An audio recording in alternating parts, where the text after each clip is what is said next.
ಮುಗಿಯದ ಡಿನ್ನರ್ ಆಟ. ಒಬ್ರು ಡಿನ್ನರ್ ಮಾಡ್ತಾರೆ, ಮತ್ತೊಬ್ರು ಡಿನ್ನರ್ ಮಾಡ್ತಾರೆ, ಒಬ್ರು ಬ್ರೇಕ್ಫಾಸ್ಟ್ ಮಾಡ್ತಾರೆ, ಮತ್ತೊಬ್ರು ಲಂಚ್ ಮಾಡ್ತಾರೆ, ಮತ್ತೆ ವಾಪಸ್ ಡಿನ್ನರ್ ಆಗುತ್ತೆ. ಸೋಮವಾರ ಒಂದು ಡಿನ್ನರ್ ನಡೆಯುತ್ತೆ, ಮಂಗಳವಾರ ಮತ್ತೊಂದು ಡಿನ್ನರ್ ನಡೆಯುತ್ತೆ, ಬುಧವಾರ ಇನ್ನೊಂದು ಕಡೆ, ಶುಕ್ರವಾರ ಮತ್ತೊಂದು ಕಡೆ. ಹೀಗೆ ಪ್ರತಿ ದಿವಸವೂ ಕೂಡ ಒಂದೊಂದು ಕಡೆಯ ಊಟದ ಆಟ ನಡೀತಾ ಇದೆ. ಕಾಂಗ್ರೆಸ್ನೊಳಗಡೆ ಯಾವ ಸ್ವರೂಪದ ಡಿನ್ನರ್ ಆಟ ನಡೀತಾ ಇದೆ, ಡಿನ್ನರ್ ಅನ್ನುವಂಥದ್ದು ಕೇವಲ ಊಟಕ್ಕೆ ಮಾತ್ರ ಸೀಮಿತ ಆಗದೆ ರಾಜ್ಯದ ರಾಜಕೀಯದ ಭವಿಷ್ಯವನ್ನು ಬರೆಯುವಂತಹ ವೇದಿಕೆ ಆಗ್ತಾ ಇದೆಯಾ ಅನ್ನುವಂಥ ಅನುಮಾನ ಸಹಜವಾಗಿ ಸಾಮಾನ್ಯ ಜನರಿಗೆ ಬರ್ತಾ ಇದೆ. ರವಿನ ವರದಿ ನಿಮಗೆ ತೋರಿಸ್ತೀನಿ.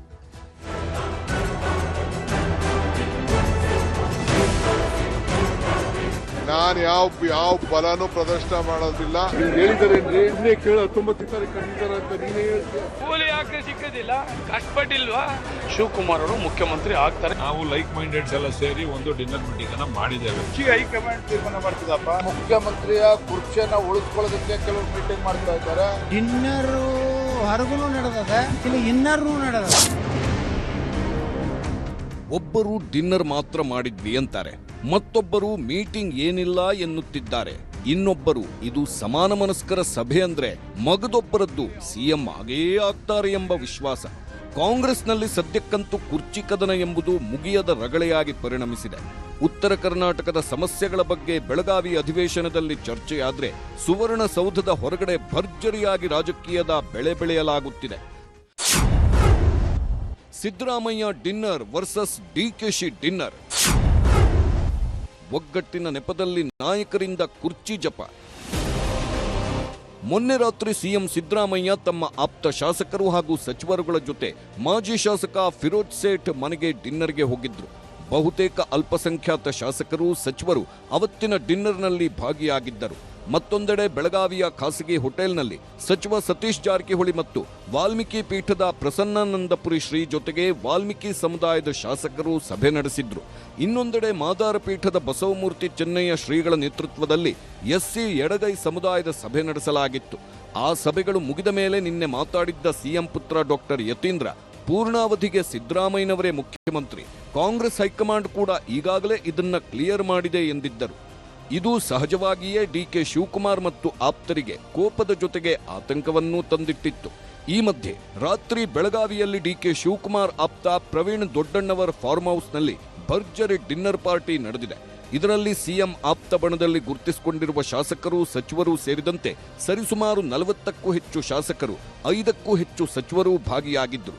ಇದು ಈಗ ಕುರ್ಚಿ ಕದನದಲ್ಲಿ ನಂಬರ್ ಗೇಮ್ ಆಟ ಶುರುವಾಯ್ತಾ ಅನ್ನೋ ಅನುಮಾನಕ್ಕೆ ಕಾರಣವಾಗಿದೆ.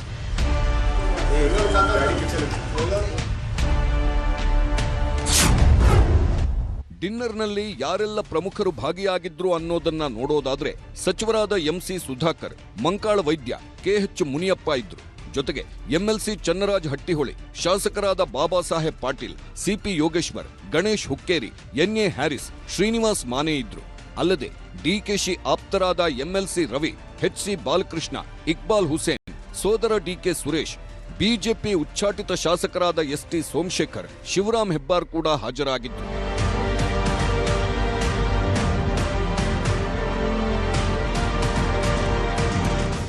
ರಾತ್ರಿ ಮಾಡಿದ ಊಟದ ಬಗ್ಗೆ ಇವತ್ತು ಬೆಳಿಗ್ಗೆ ಡಿಸಿಎಂ ಸೇರಿದಂತೆ ಡಿನ್ನರ್ಗೆ ಹೋಗಿದ್ದ ಶಾಸಕರು ಮಾತಾಡಿದ್ದಾರೆ.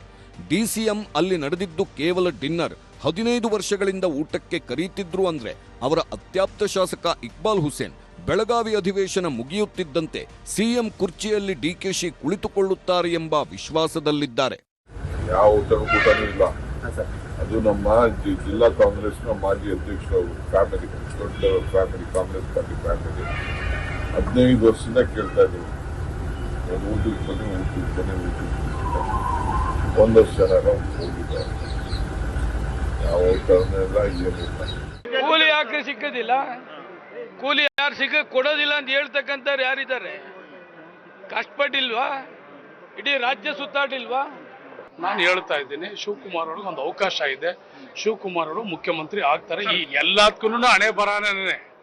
ಈಗ ನಾನು ಶಾಸಕನಾಗಬೇಕಾದ್ರೂ ಹಣೆ ಬರಾನೇ ಅಲ್ವಾ? ಏನು ಆಗದವ್ರೆ ಹಣೆ ಬರಕ್ಕೆ ಹೊಣೆ ಯಾರು? ಡಿನ್ನರ್ ಮೀಟಿಂಗು ನಾವು ಲೈಕ್ ಮೈಂಡೆಡ್ಸ್ ಎಲ್ಲ ಸೇರಿ ಒಂದು ಡಿನ್ನರ್ ಮೀಟಿಂಗ್ ಅನ್ನ ಮಾಡಿದ್ದೇವೆ. ಇದರಲ್ಲಿ ವಿಶೇಷವಾದಂತಹ ಅರ್ಥ ಕಲ್ಪಿಸ್ತಕ್ಕಂಥದ್ದು ಬೇಡ. ಊಟ ಮಾಡೋದು ಬೇಡ ಅಂತಿರಲ್ಲ, ನಾವು ಊಟಕ್ಕೆ ಹೇಳಿದ್ದು ಊಟನೂ ಮಾಡ್ಬಾರ್ದು ನಾವು.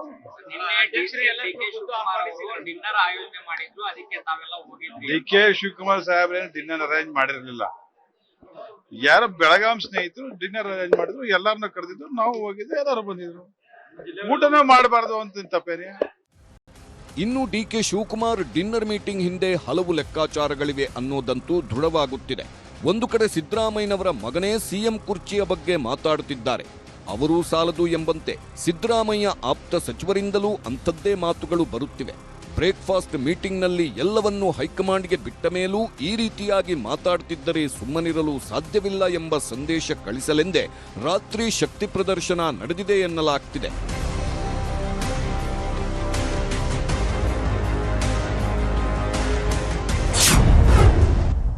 ಡಿಕೆ ಶಿವಕುಮಾರ್ ಡಿನ್ನರ್ ಕಾರ್ಯತಂತ್ರವೇನು ಅನ್ನೋದನ್ನ ನೋಡೋದಾದ್ರೆ, ಸಿದ್ದರಾಮಯ್ಯ ಆಪ್ತರು ಸರಣಿಯಾಗಿ ಡಿನ್ನರ್ ಸಭೆ ಮಾಡುತ್ತಿದ್ದು ನಾವು ಸುಮ್ಮನಿರೋದು ಸರಿಯಲ್ಲ. ಅಲ್ಲದೆ ಅಹಿಂದ ಸಭೆಗಳೂ ನಡೆಯುತ್ತಿದ್ದು ಇದಕ್ಕೆ ಕಡಿವಾಣ ಹಾಕಬೇಕು. ಜೊತೆಗೆ ನಿನ್ನೆ ಯತೀಂದ್ರ ಸಿದ್ದರಾಮಯ್ಯ ಮಾತು ಸಾಕಷ್ಟು ಚರ್ಚೆ ಆಗ್ತಿದ್ದು ಇನ್ನು ಸುಮ್ಮನಿದ್ರೆ ಪ್ರಯೋಜನವಿಲ್ಲ ಅನ್ನೋ ನಿರ್ಧಾರಕ್ಕೆ ಬಂದಿದ್ದಾರೆ. ಹೀಗಾಗಿ ಆಪ್ತ ಶಾಸಕರು ಸಚಿವರು ಸೇರಿ 40 ಮಂದಿ ಡಿನ್ನರ್ನಲ್ಲಿ ಭಾಗಿಯಾಗಿದ್ದಾರೆ. ಅಲ್ಲದೆ ಇದು ಶಾಸಕರ ಶಕ್ತಿ ಹೆಚ್ಚಿಸಿಕೊಳ್ಳೋ ತಂತ್ರ ಎಂದೇ ಬಣ್ಣಿಸಲಾಗ್ತಿದ್ದು ನಂಬರ್ ಗೇಮ್ ಶುರು ಮಾಡಿದ್ರಾ ಅನ್ನೋ ಬಗ್ಗೆ ಚರ್ಚೆ ಕೂಡ ಶುರುವಾಗಿದೆ. ಈ ಮೂಲಕ ಸಿದ್ದರಾಮಯ್ಯ ಆಪ್ತರ ಮಾತಿಗೆ ಕಡಿವಾಣ ಹಾಕಲು ಡಿನ್ನರ್ ಅಸ್ತ್ರ ಬಳಸಲಾಗಿದೆ.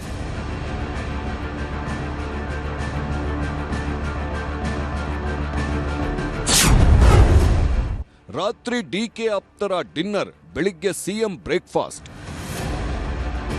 ಇನ್ನೂ ರಾತ್ರಿ ಡಿಕೆ ಶಿವಕುಮಾರ್ ಡಿನ್ನರ್ ಬೆನ್ನಲ್ಲೇ ಬೆಳಿಗ್ಗೆ ಸಿಎಂ ಸಿದ್ದರಾಮಯ್ಯ ಬ್ರೇಕ್ಫಾಸ್ಟ್ ಸಭೆ ನಡೆಸಿದ್ರು.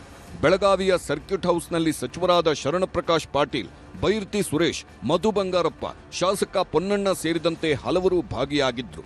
ಸಿಎಂ ಬ್ರೇಕ್ಫಾಸ್ಟ್ ಮಧ್ಯೆ ಸಚಿವೆ ಲಕ್ಷ್ಮೀ ಹೆಬ್ಬಾಳ್ಕರ್ ಆಗಮಿಸಿದ್ರು. ಆದ್ರೆ ಇದು ಬೆಳಗ್ಗಿನ ಉಪಹಾರಕ್ಕಾಗಿ ಸಿಎಂ ಬಂದಾಗ ಉಳಿದವರು ಜೊತೆ ಸೇರಿದ್ದೋ ಅಥವಾ ನಿಜಕ್ಕೂ ರಾಜಕೀಯ ಸಂದೇಶ ರವಾನಿಸುವ ಉದ್ದೇಶ ಇತ್ತ ಎಂಬುದು ಸ್ಪಷ್ಟವಾಗಿಲ್ಲ.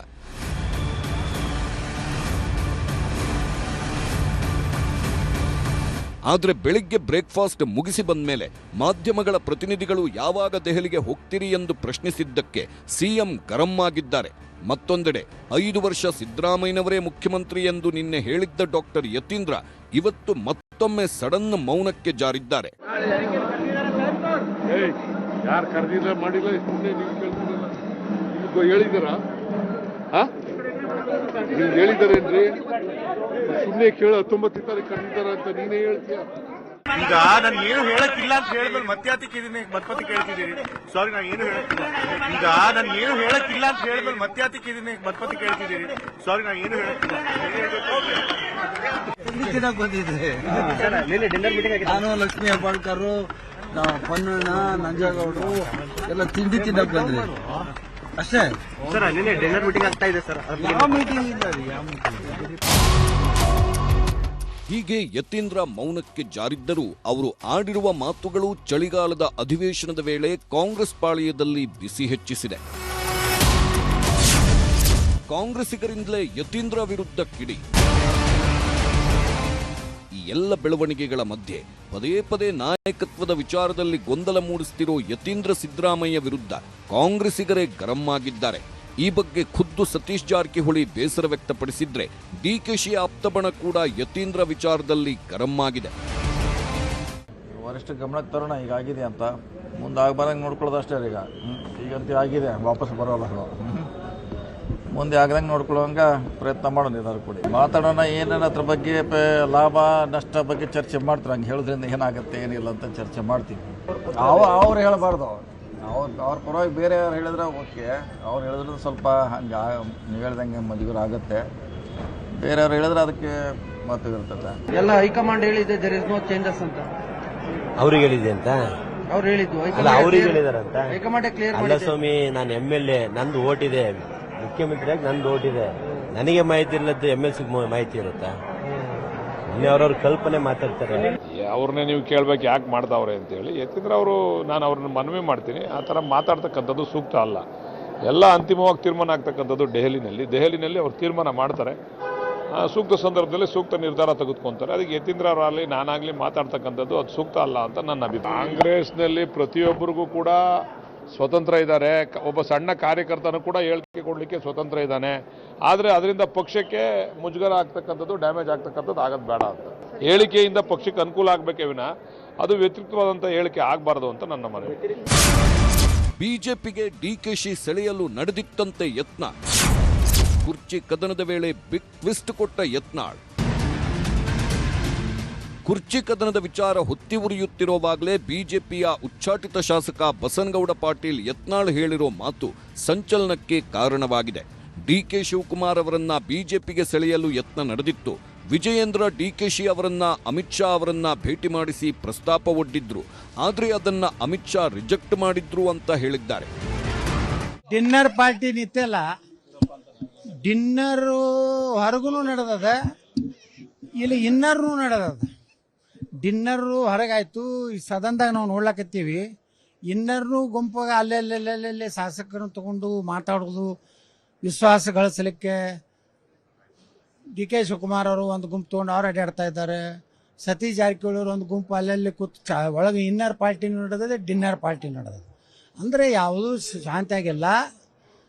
ಇದೇನೋ ಭಾಳ ಅವರು ಕಾಂಗ್ರೆಸ್ನ ಕೆಲವೊಂದು ಶಾಸಕರು ಹೇಳೋ ಪ್ರಕಾರ 19ಕ್ಕೆ ಏನು ದಿಲ್ಲಿ ಕರೆದಾರೆ ಅವತ್ತೇ ಸ್ಫೋಟ ಆಗ್ತದೆ, ಏನಾದರೂ ಒಂದು ಭಿನ್ನಮತ ಅನ್ನುವಂಥದ್ದು ಅವರು ಕಾಂಗ್ರೆಸ್ನ ಶಾಸಕರೇ ಹೇಳುವಂಥ ರೀತಿಯಲ್ಲಿ ಭಾಳ ದೊಡ್ಡ ಚರ್ಚೆ ವಿಧಾನಸಭೆ ಒಳಗೂ ನಡೆದಿದೆ, ತೋಟದ ಮನೆಗಳಲ್ಲಿ ನಡೆದಿದೆ.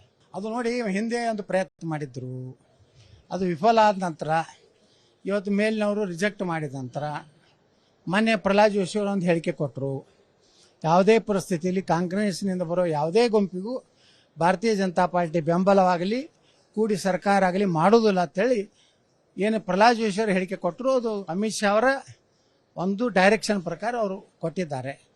ಅದಾದ ಮೇಲೆ ಬಿ ಜೆ ಪಿ ಜೊತೆಗೆ ಯಾವುದೇ ಚರ್ಚೆಗಳು ಮುಂದುವರೆದಿಲ್ಲ. ಈಗ ಅವರಲ್ಲೇ ಹೆಚ್ಚು ಶಾಸಕರನ್ನ ಬೆಂಬಲ ತಗೊಂಡು ಸೋನಿಯಾ ಗಾಂಧಿ, ರಾಹುಲ್ ಗಾಂಧಿಯನ್ನು ಭೇಟಿ ಆಗ್ಬೇಕಂತ ಅವ್ರ ಚರ್ಚೆ.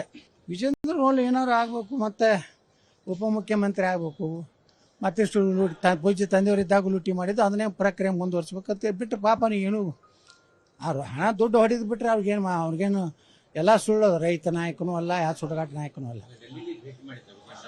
ಹಾಂ, ಅವರು ಎಲ್ಲ ಭೇಟಿಯಾಗಿರುತ್ತೆ. ನಮಗೂ ಅಲ್ಲಿ ನೋಡ್ರಿ BJP ಬಲ್ಲ ಮೂಲಗಳೇ ಹೇಳವ್, ನನಗೆ ಹೇಳದ ಮ್ಯಾಗನೇ ನಾ ಮಾತಾಡ್ತೇನೆ.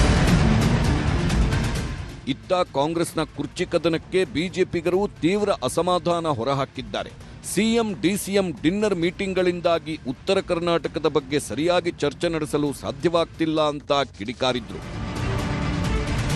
ಡಿನ್ನರು ಬ್ರೇಕ್ಫಾಸ್ಟು ಮಾಡಿದ್ದೆ, ಹಿಂದಲಿಂದ ಮಾಡೋದೇ, ಯಾವುದೇ ತೊಂದರೆ ಇಲ್ಲ, ನನ್ನ ಚೇರ್ ಭದ್ರವಾಗಿದ್ದಾರೆ ಅಂತ ಹೇಳ್ತಾರೆ. ಆ ಕಡೆಯಿಂದ ಎರಡು ಗುಂಪುಗಳ ಹೋರಾಟ ಮಾತ್ರ ನಿಂತೇ ಇಲ್ಲ.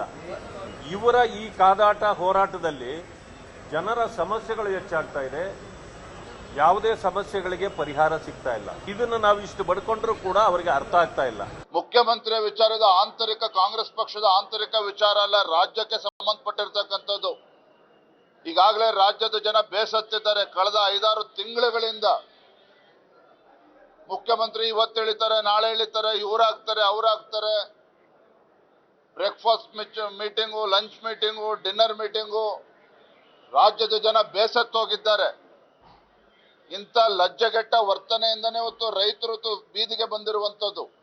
ನೀವು ರಾತ್ರಿ ಎಲ್ಲ ನೀವು ಏನ್ ಮಾಡ್ತೀರಾ? ಡಿನ್ನರ್ ಪಾಲಿಟಿಕ್ಸ್ ಕರೆದು ಬಿಡ್ತೀರಾ?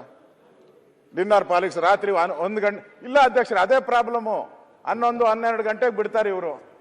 ಅದರಿಂದ ನಾನು ಮುಖ್ಯಮಂತ್ರಿಗೆ ಹೇಳೋದು, ಈ ನೈಟ್ ಡಿನ್ನರ್ಗಳನ್ನೆಲ್ಲ ಸ್ವಲ್ಪ ನೀವು ಅಟ್ಲೀಸ್ಟ್ ಇನ್ನೊಂದು 10 ದಿನ ಕಟ್ ಮಾಡಿಬಿಡಿ. ನಮ್ಮ ಪರಮೇಶ್ವರ್ ಅವರು ಹೋಮ್ ಮಿನಿಸ್ಟರ್, ಅವರಾದರೂ ಪೊಲೀಸ್ ಬಂದೋಬಸ್ತ್ ಮಾಡೋದು ಬೀಗ ಹಾಕ್ಸ್ಬಿಡಿ ಡಿನ್ನರ್ಗಳಿಗೆಲ್ಲ, ಸದನ ಸರಿಯಾಗಿ ನಡೀತದೆ. ಈ ಎಲ್ಲ ಬೆಳವಣಿಗೆಗಳ ಮಧ್ಯೆ ನಾಡಿದ್ದು ದೆಹಲಿಯಲ್ಲಿ ವೋಟ್ ಚೋರಿ ವಿರುದ್ಧ ಕಾಂಗ್ರೆಸ್ ಬೃಹತ್ ಹೋರಾಟ ಹಮ್ಮಿಕೊಂಡಿದೆ. ಆ ಕಾರ್ಯಕ್ರಮದಲ್ಲಿ ಸಿಎಂ ಸಿದ್ದರಾಮಯ್ಯ, ಡಿಸಿಎಂ ಡಿಕೆ ಶಿವಕುಮಾರ್ ಸೇರಿದಂತೆ ಸಚಿವರು, ಶಾಸಕರು ಭಾಗಿಯಾಗಲಿದ್ದಾರೆ. ಕಾರ್ಯಕ್ರಮಕ್ಕೂ ಮುಂಚಿತವಾಗಿ ಅಥವಾ ಕಾರ್ಯಕ್ರಮದ ಬಳಿಕ ಸಿಎಂ ಹಾಗೂ ಡಿಸಿಎಂ ಹೈಕಮಾಂಡ್ ನಾಯಕರನ್ನ ಭೇಟಿಯಾಗುವ ಸಾಧ್ಯತೆ ಇದೆ. ಹೀಗಾಗಿ ದಿಲ್ಲಿ ನಾಯಕರು ತಮ್ಮ ಅಂಗಳದಲ್ಲಿರುವ ಚೆಂಡನ್ನ ಮತ್ತೆ ಎಲ್ಲಿಗೆ ಎಸೆಯುತ್ತಾರೆಂದು ನೋಡಬೇಕಿದೆ. Bureau report, news 18. ಸುದ್ದಿಯನ್ನು ನೋಡೋಣ. ಇದೇನಾ ದಲಿತರಿಗೆ ಗ್ಯಾರಂಟಿ? ಯಾಕಂದರೆ SCP TSP ಹಣವನ್ನು ದಲಿತರ ಉಪಯೋಜನೆಗಾಗಿ SC ಮತ್ತು ST ಸಮುದಾಯಗಳ ಉಪಯೋಜನೆಗಾಗಿ ಇಡಲಾಗಿದೆ. ಆದರೆ ನೋಡಿ, ಗೃಹಲಕ್ಷ್ಮಿಗೆ SCP TSP ಹಣವನ್ನು ಎಷ್ಟು ಬಳಕೆ ಮಾಡ್ಕೊಂಡಿದ್ದಾರೆ ಅಂತೇಳಿ. ಇದರಲ್ಲಿ SC/ST ಅಂದರೆ ಶೆಡ್ಯೂಲ್ಡ್ ಕಾಸ್ಟ್ಗೆ ಸಂಬಂಧಪಟ್ಟಂತಿರುವಂಥದ್ದು 14,743 ಕೋಟಿ ರೂಪಾಯಿಗಳನ್ನು ಗೃಹಲಕ್ಷ್ಮಿ ಯೋಜನೆಗಾಗಿ ಕಳೆದ 3 ವರ್ಷಗಳಲ್ಲಿ ಈ ಸಮುದಾಯಗಳ SC ಸಮುದಾಯಕ್ಕೆ ಮೀಸಲಿಟ್ಟಿದ್ದಂಥ ಹಣವನ್ನು ಮತ್ತು TSP ಅಂದರೆ ಶೆಡ್ಯೂಲ್ಡ್ ಟ್ರೈಬ್ಗೆ ಮೀಸಲಿಟ್ಟಿದ್ದ ಹಣದಲ್ಲಿ 6,317 ಕೋಟಿ ರೂಪಾಯಿಯನ್ನು ಬಳಕೆ ಮಾಡಿದ್ದಾರೆ. SC/SPಯಲ್ಲಿ ಅನ್ನಭಾಗ್ಯ ಯೋಜನೆಗೆ 3,701 ಕೋಟಿ ರೂಪಾಯಿಯನ್ನು ಖರ್ಚು ಮಾಡಿದರೆ TSPಯಲ್ಲಿ 1,584 ಕೋಟಿ ರೂಪಾಯಿ ಹಣವನ್ನು ಬಳಕೆ ಮಾಡಿಕೊಳ್ಳಲಾಗಿದೆ. ಇನ್ನು ಗೃಹಜ್ಯೋತಿ ವಿಚಾರಕ್ಕೆ ಬಂದರೆ 4,562 ಕೋಟಿ ರೂಪಾಯಿ ಹಣವನ್ನು SC/SPಯಲ್ಲಿ ಬಳಕೆ ಮಾಡಿದರೆ TSPಯಲ್ಲಿ 2,076 ಕೋಟಿ ರೂಪಾಯಿ ಹಣವನ್ನು ಬಳಕೆ ಮಾಡಿಕೊಳ್ಳಲಾಗಿದೆ. ಹಾಗೆಯೇ ಶಕ್ತಿ ಯೋಜನೆಗೆ 2,701 ಕೋಟಿ ರೂಪಾಯಿಯನ್ನು SC/SPಯಲ್ಲಿ ಬಳಕೆ ಮಾಡಿದರೆ TSPಯಲ್ಲಿ 1,215 ಕೋಟಿ ರೂಪಾಯಿ ಹಣವನ್ನು ಬಳಕೆ ಮಾಡಿಕೊಳ್ಳಲಾಗಿದೆ. ಯುವ ನಿಧಿಯಲ್ಲಿ SC/SPಯಿಂದ 202 ಕೋಟಿ ರೂಪಾಯಿ ಹಣವನ್ನು ಬಳಕೆ ಮಾಡಿದರೆ TSPಯಲ್ಲಿ 81 ಕೋಟಿ ರೂಪಾಯಿ ಹಣವನ್ನು ಬಳಕೆ ಮಾಡಿಕೊಳ್ಳಲಾಗಿದೆ. ಹೇಮಲತಾ ನಾಯಕ್ ಅವರು ಕೇಳಿರ್ತಕ್ಕಂಥ ಪ್ರಶ್ನೆಗೆ ಸರ್ಕಾರ ಕೊಟ್ಟಿರತಕ್ಕಂತಹ ಉತ್ತರದಲ್ಲಿ ಈ ಅಂಕಿಅಂಶಗಳಿದ್ವು.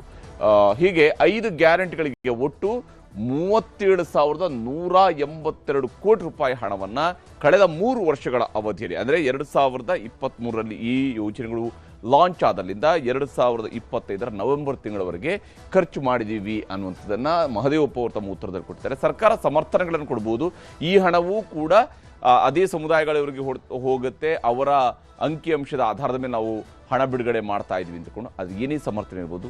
ವಿಶೇಷ ಉಪಯೋಜನೆಗೆ ಅಂತೇಳಿ ಇರುವಂಥ ಹಣವನ್ನು ಈ ಜನರಲ್ ಯೋಜನೆಗಳ ವ್ಯಾಪ್ತಿಗೆ ಯಾಕೆ ತರಬೇಕಾದ ಅವಶ್ಯಕತೆ ಇದೆ ಅನ್ನುವಂಥರ ಬಗ್ಗೆ ಕೂಡ ಸ್ಪಷ್ಟತೆಯನ್ನು ಸರ್ಕಾರ ಕೊಡಬೇಕಾಗತ್ತೆ.